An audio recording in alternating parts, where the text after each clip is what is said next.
Alright, so should you add the Guardians of the Galaxy game to your backlog? Let me get into it. This is my first review, hopefully it's not awful. But the Guardians of the Galaxy game is an action adventure game where you follow the Guardians of the Galaxy, obviously, and you play as Peter Quill, Star-Lord. And I think this game is incredible. I think if you're a fan of Marvel games or a fan of the Guardians of the Galaxy movies, I think you should just buy this. There's not even a point watching the review because it is really just an incredible game all around. I really don't have many complaints. Obviously, I will get to it later, but let me get into it. So, the thing I think this game does the best and why it is as good as it is that every single element of this game is purposefully designed in a way to immerse you into the story and the gameplay of and just being Star Lord. It is really just really well designed. And the first thing I want to talk about is the graphics. The graphics of this game looks incredible. Okay, this genuinely is probably like one of the best games I've ever played, like visual wise. Like just look at the gameplay, it looks insane. Like it look some of these shots look like they're taken straight out of a movie sometimes. The character models are very realistic and just everything overall. The enemy design is incredible. And yeah, it's just very good. And the level design. Now the level design is perfect for what I mean when I say the game, everything about it just tries to immerse you into the story and the characters. Every single level is incredible. I mean, just look at this. This is just very creative. All right, like no, I'm trying not to glaze, but I probably sound like an IGN reviewer right now. The game really makes you feel like Batman.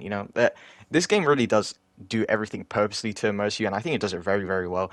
And the way the levels are just designed, it's like it really makes you feel like you are going from planet to planet. Like as opposed to a lot of other games where it just really feels like you're just going from area to area in a game. This really does feel like you are exploring different planets. You are, going through everything, and you are Star Lord. And that does sound like a ridiculous complaint, but not complaint, a compliment. But it is. It just is done so well. It is done so well. And I know I'm saying immersed a lot, but the devs intentionally did this to make the player feel this way, which is why I'm bringing it up so much. And the level design, every single planet feels different. Like it really does make you feel like you're going to planet. Just the way everything is designed, it is different.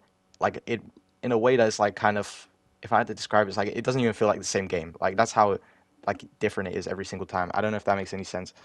Like this game is very colorful. So every single world has a very unique like color palette, I guess, and like architecture.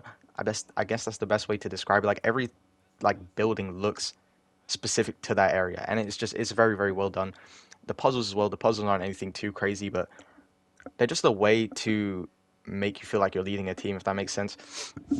Because the puzzles basically consist of you just telling one of the guardians to do something, and then they do it immediately. Or sometimes they don't do it. Like for example, with the rocket in the game, there is one level where you tell Rocket to like basically you just throw him across, right? You tell Drax to throw Rocket across, and Rocket doesn't really want to do it, and then you have to make a decision whether you want to force Rocket to do it and just tell Drax to throw him regardless if he wants to or not, or you can just say Rocket, it's fine, and we'll find another way. And the game does this very well because it has a lot of like decision making. Again, making you feel like a leader. Like I know I'm saying a lot, but it is done really well to make you feel like you're actually making important decisions and you are like a important leader, like someone like Star Lord. So yeah, environment very good. The interaction between characters as well is very good. And then now the gameplay is something I want to talk about because some people complain about it. And you're not exactly like like God of War or Spider-Man or Batman where you're just clearing through levels by yourself. You really do have to use the Guardians and you have to use them smartly and like actually think about what you're doing rather than just do everything immediately, if that makes any sense. But basically, the combat is kind of slow, but it really does work well because you do have to like think smartly and chain the attacks together and like use the team, if that makes sense. I don't know if I've just been rambling on, but basically, it's really at its best when you're like using Groot's ability to trap them in one place and then you throw Rocket's bomb and then it explodes everything. It's really good. I don't even know how to describe the combat system because it's so unique and I've actually never played anything like it, but it's really good. And also, as the game goes on and you level up, the story is a lot about how the Guardians grow together and learn to work as a team. And the gameplay really works in like, again, going along with the story because when you unlock new abilities, you work together more and stuff. And even with the puzzles, as the game goes on, some of the characters start just doing the puzzles on their own without you having to tell them, which I think is a pretty cool thing. There's a lot of like little like attention to detail, I guess is the best way I describe it. Like a lot of cool stuff like that. And then now for what I think is the best part, the actual story. I think the story of this game is absolutely insane. It's just really, really good. It's just like a classic Marvel story. Like I don't think it's anything too crazy, but it's like it's done really, really well. So the story kind of like does everything. Like it is very like charming and lighthearted. There's a lot of times in this game where it actually did make me laugh surprisingly because the Marvel movies nowadays don't even do that. Like apart from the Deadpool movie, like the movies aren't that funny. But this game actually did make me laugh a couple times. It is really like charming. But also the story itself is just very like dark. Like at times it is dark. It deals with the like theme of grief and loss, I guess is the best way to put it. Because one of the characters, loses their mother, and it's like pretty well known that Star-Lord loses his mother early on in his life, and it just explores that very, very well. Same with Rocket, same with everybody. It goes into all their stories very, very well and in depth. And bro, it's just really, really good. Like I don't know how to explain it without spoiling too much. It's just a great story. It goes so many places, so many plot twists.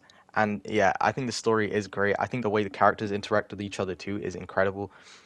There's a lot of talking in this game, which I've seen some people have a problem with, but I think it's fine. I think it really does, like, again, it really feels like you're watching a Marvel movie rather than you're just playing a game. Like, it really feels like you're just watching a show. And I don't know whether that's a good thing or a bad thing, but I really enjoyed it. So yeah, that's really it. That's gonna be my overall review. And for my final judgment, I think you should buy this game. Like, I think I got 13 hours out of it overall from the main story.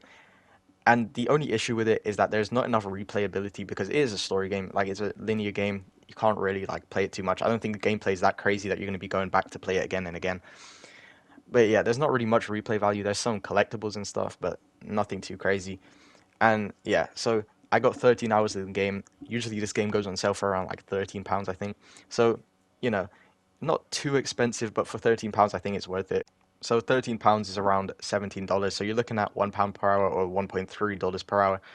And I think that's pretty good. I'd give this game a 9 out of 10. And yeah, that's going to be it. Let me know what you thought about the review, what I can improve, because I know this probably wasn't perfect. And yeah, hopefully you enjoyed. Thanks for watching. Like, subscribe. All right.